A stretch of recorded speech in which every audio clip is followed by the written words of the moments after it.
kailangan maging nakakadiri yung korupsyon. Kailangan hindi siya maging katanggap-tanggap. I think unfortunately through the years, that's really what's happened. Po, ito yung aming salas. So ito yung baby grand piano namin. This has been with us for 8 years almost. Yung dalawang anak ko, sila yung... Okay, so dito naman sa area na to, ito yung receiving area namin kasi may pinturin naman dito. Kailangan maging nakakadiri yung korupsyon. Kailangan hindi siya maging katanggap-tanggap. I think unfortunately through the years, that's really what's happened. It's become accepted. Naging katanggap-tanggap siya sa atin lahat. And I think all of us are guilty here. I think and I think that's the first step in if we want to fix this. Kailangan aminin natin na at some level all of us are guilty here. Hindi ibig sabihin may natanggap tayo. Pero ibig sabihin at some point hinayaan natin na pumayag tayo na naging perception natin or thinking natin na hindi ganyan talaga pag politiko. Talagang yayaman yan.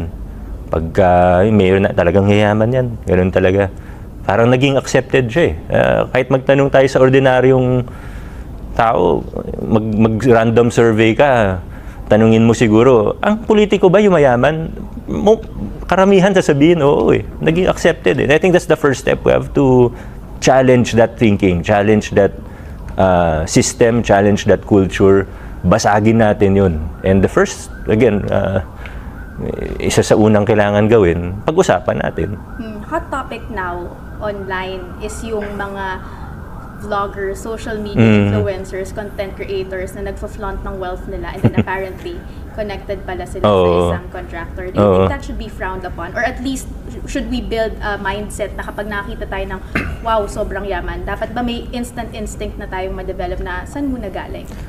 Hirap kasi wala naman masama maging mayaman kung galing yan sa maayos na paraan, kung pinaghirapan yan. Kung pinaghirapan mo o pinaghirapan ng pamilya mo yan, wala naman masama.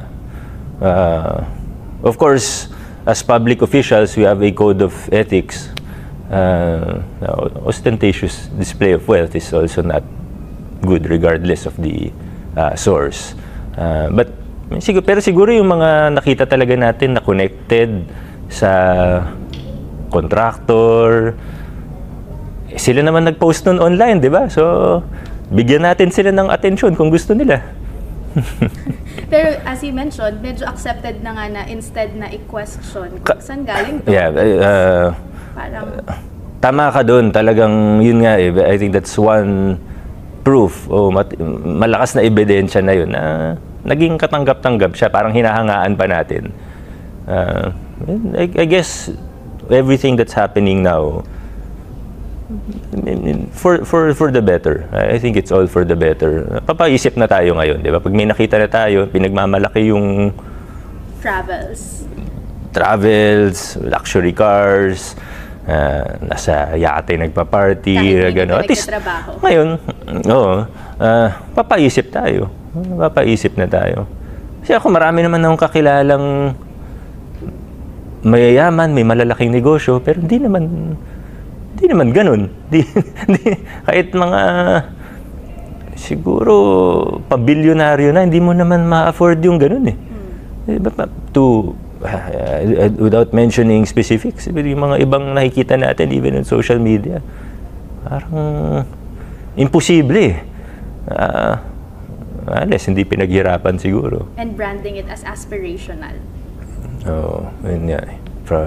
Sabi nga, dati ang usong mga kwento from rags to riches.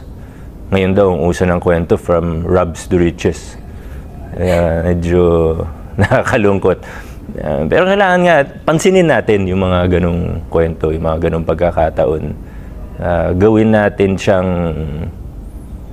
hindi normal at gawin natin siyang hindi nakaka-inspire. Tuloy po kayo.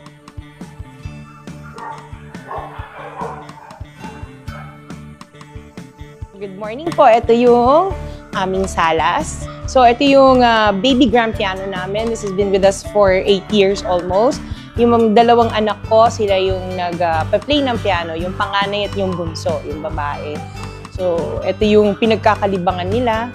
So dito sa Salas, minsan nagtitipon-tipon kami ng mga bata para wala lang, magkwentuhan.